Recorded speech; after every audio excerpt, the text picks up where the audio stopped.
Good morning, students. Today we will go through operators.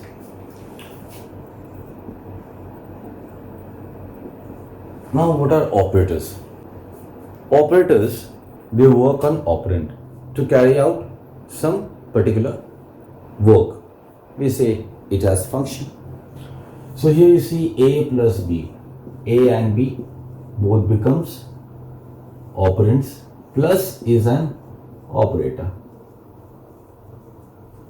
A and B are variables. They will have a value. So 5 plus 6. Now this will yield a value because plus comes and add the value of A and B. We take the value of A as 5, B as 6, and then we see this gives out 11. So this is an expression now. What is expression? It's a valid combination of operator and operands yielding a value. So an expression is a valid combination of operator and operands which yields a value. Okay.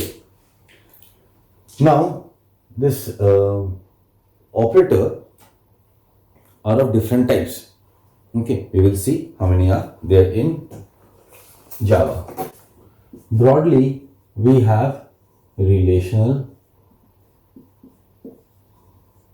logical, arithmetical operators. Now what these do? They all have different functions. That's why we have categorized, we have put relational, there are some different ones are here. In logical, we have got different ones. In arithmetical, there are different ones. We start from arithmetical.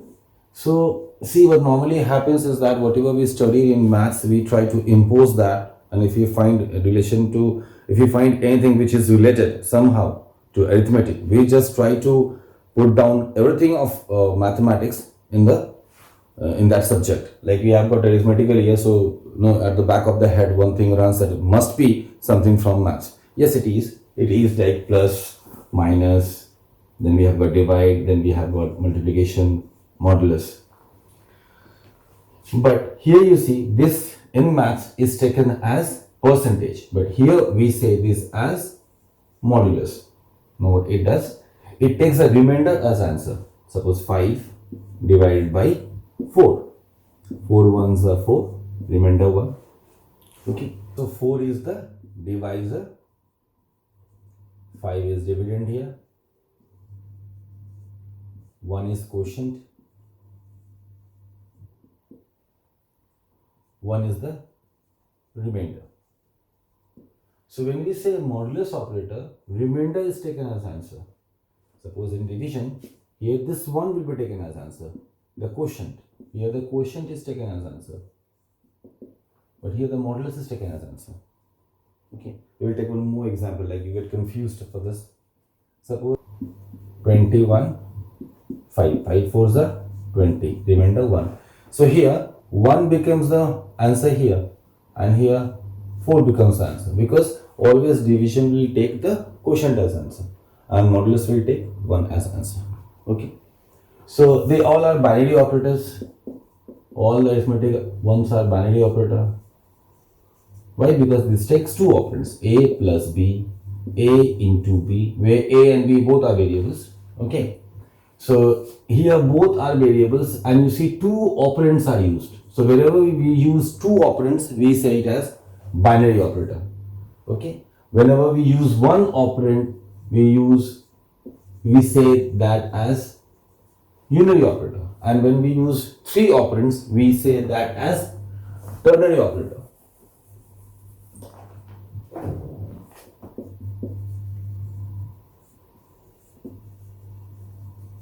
This uses only one operand, this uses two operands, and this is the only operator which uses three operands. There is no operator which uses more than 3. Okay, so all the arithmetical operators are binary operator. Logical operators, they are and, or. When we say and or, what they do is that they take two expressions and then they relate. Okay, and they find the relation within that. So for example, we take one expression, A is less than B and A is less than C. Now, A is less than B. It means the value of A is less than B or not. And A is less than C. That is, the value of A is less than C or not. If this happens, then the value of A will be the smallest one. Suppose A is 4, B is 5, C is 6. Here you see the value of A is less than B. Yes, this is. And we are using AND here. So here this expression will give, see, these both expressions will give a Boolean value. So this will give out true and this also gives out true. If they both give out true, then this AND will return true. Okay. Here suppose 4 and we take this as 3. So now A is less than B. Yes, A is less than B. But if A is less than C? No, A is not less than C because the value of A is 4, C is 3. Okay. So this condition will give out false. So now AND operator won't give out true, it will give out false. Because in order to give out true for the AND operator, these both expressions should give out true. Then AND will give out true.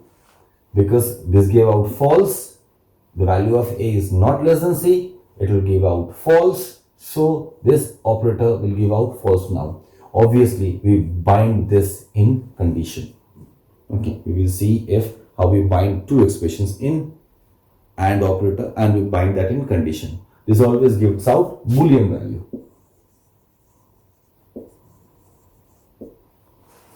Okay.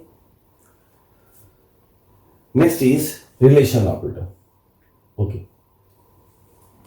Now, in case of OR says only one expression, either this one or this one. Okay, any of the two.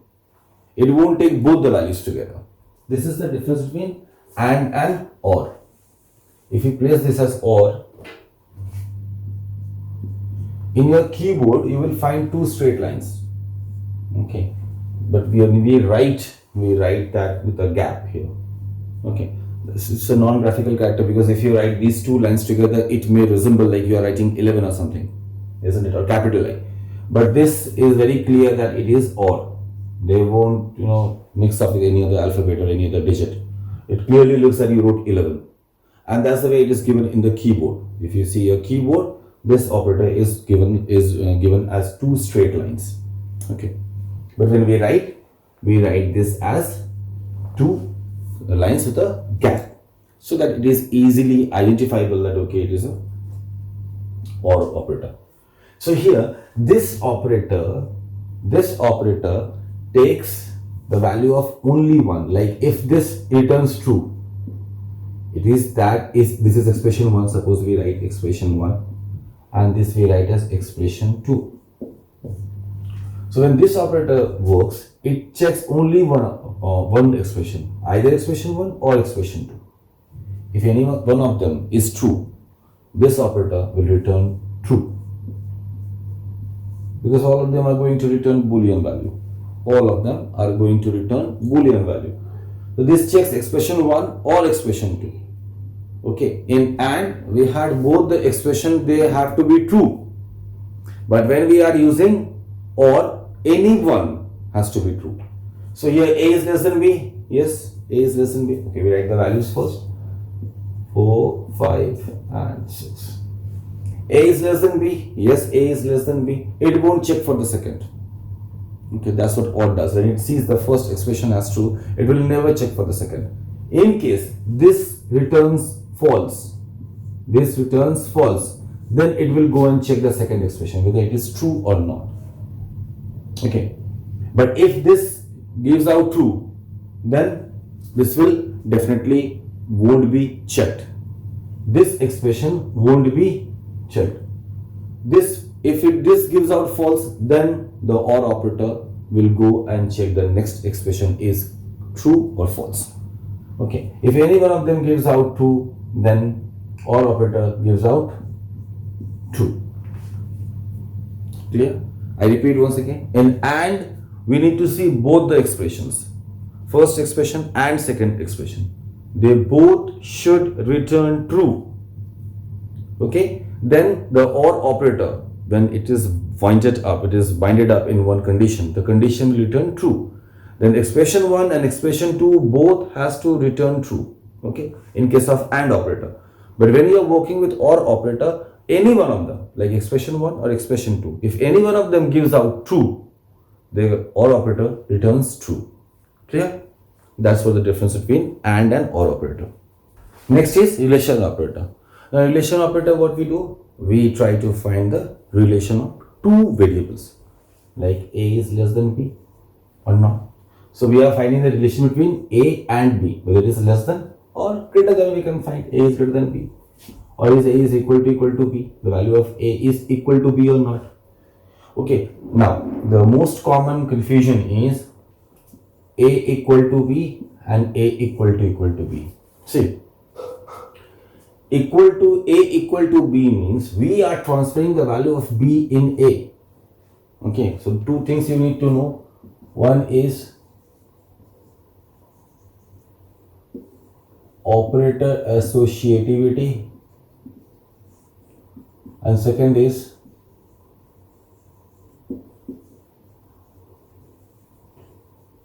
operator precedence. Now we talk about this operator associativity. A equals to B. See, when we say A equals to 5, it is very clear that once on the one side we have a variable, on the other side we have a constant value. So the value of A will be 5 now. So the 5 will pass on A. It's very clear. But here, when A equals to B, both the sides we have a value, then there is a confusion. Whether the value of A will pass on B or whether the value of B will pass on A. Which way it is? So here we have operator associativity, which says which way the value is going to pass. So here the equal to has got right to left associativity.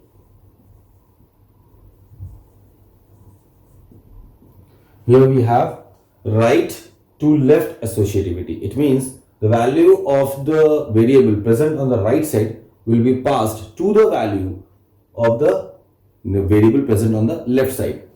So the value of A will pass on, the value of B will pass on A. Because right side we have got B, the value of B will pass on A. So A will hold the value of B, whatever the value is, it will hold. Clear? This is called right to left associativity. Like this, every operator, there is a list is there, a table is there, I'll send you. And in that operator associativity, you will find that which way the value is passed in which operator. Second, operator precedence. See, in maths also you read BODMAS like brackets, off, division, multiplication. So you have got an order in which the operators are executed. Operators are given the priority. Same thing we have here, precedence in Java, when the operators are given separate priority. Like the first, if you find into, it will be executed. Division, it will be executed. Like that we have a table. Okay, and I'll send you the table. You can see operator associativity and operator precedence. These two are important things. Please don't skip this. Okay, you need to see what it is, and then only you will be able to figure out how the expressions work. Because in one expression, I am just saying you A plus B. A is less than B. It's in one expression. But if you have more than one expression included in more than one operators, if you have more than one operators in one expression, then you need to know which things are going to get executed. Suppose you have got A into B by C minus D modulus E. Now here you don't know, because if you execute A into B first and then you divide by C, or you just subtract the value of D from C and then you execute, values will be different. Values will be different. It won't come the same answer, isn't it? Finally, if the expression D is going to hold the value of this expression, you will find that D will get a different value. Value won't be same. So it's very important that you should know the precedence of operators, how it is working, so that you get the right value. Talking about unary operator. So what it does, it works on one operand, that we know, because unary means one It works on one operand. So we have got prefix and postfix. We have got pre-increment, we have got pre-decrement. Same way you have got post-increment and you have got post-decrement. Pre means before, post means afterwards. And we all know the term prepaid, postponed. Prepaid means you pay the company and then you start using the service. You pay it first and then you use the service. In postpaid services, what you do is that you use first and then you pay the company. No, that's called postpaid. Postpone, we have a plan scheduled and then we put it on a later date. That is called postpone. So same way we have here prefix, postfix as pre-increment, pre-decrement, post-increment and post-decrement. So we'll take this pre-increment first and see what it is. 1. What it does actually is that suppose we write pre-increment plus a. So it means a equals to a plus 1. See, unary operator just adds 1 to the variable. That is the work of the unary operator, to add 1 to the variable, and the variable will continue to hold the value. I mean, the value is assigned. I'm saying you a equals to a plus 1. It means when you add the value of 1 to a and you are transferring the value of a, suppose was 2, and now you added 1, so now the value of a will become 3. So a will continue to hold 3 now. 2 is lost because you added 1 to the variable. So this what happens in a unary operator, that the variable starts continuing the variable starts taking the recent value. So a equals to a plus 1. 1 is added and is kept in a. Now a will continue to carry the value. Okay. So plus a means that this value here, this expression will increase the value of a by 1 and then we'll start executing the next expression. Suppose we have here plus a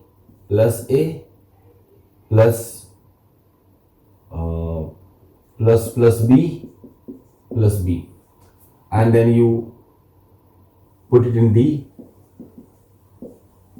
You write SOPLN A, SOPLN B and SOPLN D. So when you are printing the values of all these 3 variables, you will find what happens here. The value of a is by default suppose 3. So plus here we have put the value of a as 3 and b as 6. We have made an expression, we have transferred that the value in D, and we will print the value of a, value of b and value of D. So a is having an increment operator which is pre-increment here. Okay, again I have taken a. Again plus b, which is again a pre-increment operator, and the value of b here. Okay, we have printed the value of a, b and d. So here it is plus a. So here it is value of a as 4 because the value of a was 3. Now this plus a, which is a pre-increment operator, starts working here and increases the value of a by 4. It increases by 1. It was 3 and became 4. The value of a is carried, and when again a is encountered, I mean when again a variable a is found, the value of a remains 4. It doesn't change. It was 3, but here plus a changed the value and made it 4. So now when a will be seen in the later part of the expression, anywhere in the expression, the value of a will remain 4 because it was changed. Same case happens here. The value of b is 6, plus b is used, which is pre-increment. Plus b is used and the value of b is changed to 7 from 6. Increased by 1, I told you it adds 1. So increased by 1 here. Again this value is carried by b in the later part of the expression. It was b found 7, so it is now 7. So total is 4 for 8 and it is 22. Okay. When I print a, When I print a, the value of a is 4, and when I print, so here we find the value of a when printed was 3 became 4 because the increment increased. The value of b, which was 6, changed to 7, and here it will be 7 printed. If you add then 7 and 14, and then 22 is the answer. Okay, this is how pre-increment works. Same way we will try to see the post-increment. We will just change it. This a plus plus will become a plus plus, and then this plus plus b will become b plus plus. We don't change the value, we just keep it the same value so that it will be easy for you to follow up. So a plus plus and b plus plus. We remove the values again and then see how it will be printed. We are printing a, b and b, we will print. So the value of a is 3. It is post increment. Pre increment we saw, and we are seeing post increment. Okay. The value of a is 3, and the value of a won't change here as it is a post increment. So the value of a will remain 3 here. In the last expression, it was pre increment, so the value increased by 1 because it is a post increment. Because it is a post increment, so the value won't change here. The value will remain as it is, and then when a is seen in the later part of the expression, the value will change. Why? Because this plus plus will increase the value, will start working, will come into effect, and it will change the value of a by 1. So here a becomes 4. It is post increment. Afterwards, when a will be found out, then the value will be put to a. Here no changes. Same case here, b plus plus. The value of b is 6. It will remain 6 here. It will remain 6 here. Okay. And when this b comes, the value, this will start its effect and will make the value of b as 7. So now you get this value. So 3 plus 4, 7, 7, 7, 14, 14, 6, 20. So here the value of a will be 4, value of b will be 7, d will be 20. Okay. Now, if you don't understand this way, I tell you, don't put this a plus plus. Okay. Okay. Remove this. Okay. We will remove this. A plus plus plus b plus plus. Okay. This is the expression. I told you it's post increment. So what will happen? The value of a won't increase here. The original value is 3, will remain 3 here. The original value of b is 6, post increment operator. Afterwards it will increase. Now it won't increase. So the value of b will remain 6 here. Okay. And in the program, when you print it, then you find the value of a will increase to 4 and the value of b will increase to 7. Here the addition will change and d will hold the value of 9. Here it did not increase, but when in the later part of the program a is printed, this value will be increased by 1 and it will be 4. Here the value of b will increase by 1 and when printed it will be printing 7. But here the things were added and d will show the addition of the original values. So this is about the pre-increment and post-increment operators. In next day we will see the pre-decrement and the post-decrement of the unary operators. I hope you understood the topic. If you have any questions, any queries, please ask. Stay safe. Thank you.